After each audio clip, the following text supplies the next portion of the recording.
Donc la possibilité de passer d'une demi-baraque dans l'autre demi-baraque nous permettait de nous retrouver entre Pontoisiens, puisque le sort avait fait qu'un premier groupe arrivé à Inzert aux alentours du 12 septembre était dans la première demi-baraque et que le deuxième groupe arrivé aux alentours du 15-16 septembre était dans l'autre demi-baraque. Alors nous nous sommes retrouvés les protagonistes de l'affaire de Pontoise, hormis malheureusement nos amis fusillés. Il manquait Jean-Claude Chabannes, Pierre Vauglaire, Jacques Tête et le pauvre malheureux Pierre Butin, fusillé comme otage parce qu'il était dans la cellule 282 au lieu d'être dans la cellule 283. Épouvantable. Les otages ont été choisis de la façon suivante. On a pris les garçons qui habitaient dans les cellules paires. Et les garçons qui étaient dans les cellules impaires n'ont même pas su ce qui se passait. C'est-à-dire, 282, c'était le Mont Valérien, 283, on restait peinard, 284, c'était le Mont Valérien, 285, on restait peinard, 286, le Mont Valérien, et ainsi de suite. Voilà la façon dont les Allemands, on s'est demandé longtemps comment ils faisaient pour choisir les otages. Est-ce qu'ils jetaient des gouttes d'eau sur une liste? Non, c'était ça, pour ce cas-là. Alors, nous étions donc là, et on se réunait de temps en temps, et un soir, bon, il y avait des soirs et il y avait des matins, bien sûr, je vous raconterai peut-être ça un autre jour. Un soir, je vois à une table, il y avait des tables pour qu'on puisse manger le matin. Le manger du midi se faisait dans une grande salle, une grande cantine. Et le manger du matin se faisait à la baraque et le manger du soir se faisait à la baraque. Il y avait donc des tables. Alors on était et j'arrive dans le baraquement et je vois à l'extrémité d'une table les Pontoisiens. Il y avait de Martinpré, Jean-Paul Soutumier, Francia Lucien, Scheringa, Paul Thueux.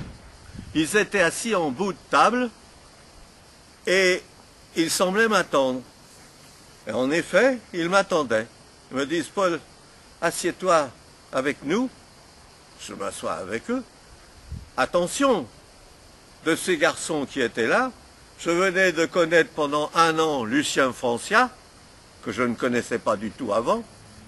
Je connaissais très peu Éric de Martinpré, juste comme ça de l'avoir croisé à la Société nautique de l'Oise. Je connaissais très peu Scheringa,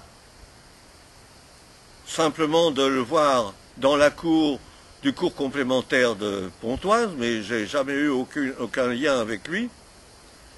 Jean-Paul Soutumier, je le connaissais absolument pas.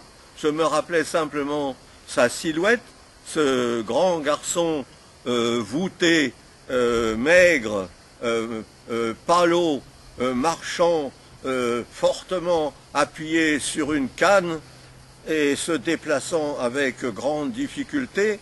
Et aussitôt qu'il était quelque part, tout le monde se précipitait pour lui donner une chaise pour que vivement il s'assoie, parce qu'il était considéré comme un grand infirme souffrant de tuberculose osseuse, de mal à l'estomac, etc. Au camp d'Inzert, du reste, il portait encore une ceinture stomacale qu'il fallait qu'on l'aide à enfiler et puis à gonfler avec une poire, parce qu'il y avait une espèce de poche qu'on gonflait pour lui appuyer sur l'estomac. Il était bardé de tous ces machins-là.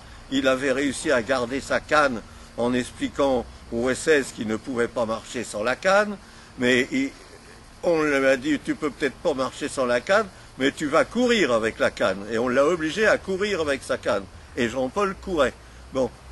Et je m'assois avec eux, et ils me disent, bon, alors, parce qu'on s'appelle par le nom de famille, hein, vous le savez bien, entre garçons, c'est les filles qui s'appellent par leur prénom. Alors Thieu, il faut que tu nous expliques un peu qu'est-ce qui s'est passé. Lucien Francia, avec qui on vient de parler pendant un bon moment, est tout à fait en ta faveur, il te défend, tu lui as déjà raconté l'histoire, et nous, on voudrait bien savoir comment ça se fait qu'on s'est trouvés tous arrêtés, comment ça se fait que Chaban a été arrêté, est-ce que c'est toi qui as donné les noms du groupe de Pontoise? Alors, je leur ai expliqué ce que je vous ai expliqué là, depuis 2 heures, c'est-à-dire que c'était une malencontreuse suite de circonstances qui avait amené à l'arrestation du groupe. Je sais bien que si Paul Thieu n'avait pas existé, les garçons de Pontoise n'auraient pas été arrêtés à ce moment-là. Et j'ose insister sur « à ce moment-là », car il était fait tellement de bêtises dans ce groupe, tellement d'imprudence, tellement d'enfantillage, que tôt ou tard, ils auraient été arrêtés. Alors, oui, d'accord, je suis la cause de l'arrestation parce que j'ai indiqué Cosmao et Roibon à Chaban, parce que c'est ce que j'ai fait, moi, j'ai indiqué Cosmao et Roibon à Chaban. C'est-à-dire que j'ai collé dans les pattes de Chaban 2 indicateurs de la Gestapo, sans évidemment savoir que c'était 2 indicateurs de la Gestapo. Et voilà ce que j'ai raconté à mes copains assis au bout de la table, et j'ai eu la chance, comme j'avais raconté ça 100 fois à Lucien Francia, et que Lucien Francia connaissait bien Pontoise et tout ce qui s'y passait, il a fini par vraiment me croire.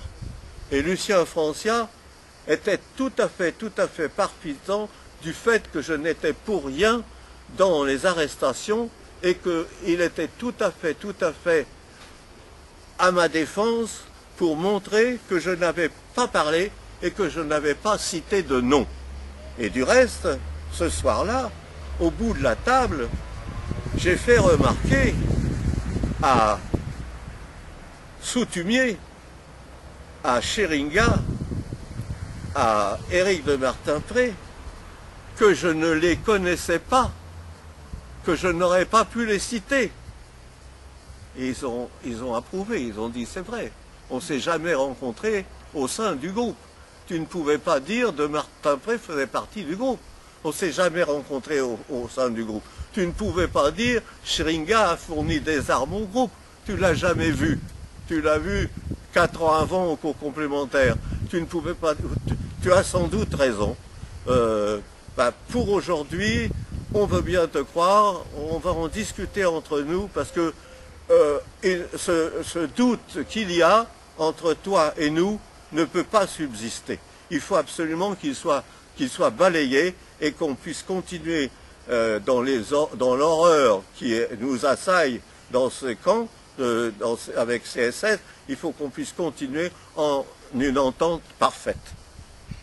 Et ça a duré une journée ou 2, et Éric de Martin-Pré, qui était futur officier, se mettait un petit peu, et puis très intelligent, excessivement gentil, d'une très grande éducation, d'une très grande délicatesse. Éric de Martin-Pré est venu me mettre la main sur l'épaule en me disant « Paul, tu peux être tranquille, plus personne ne croit en ta culpabilité ».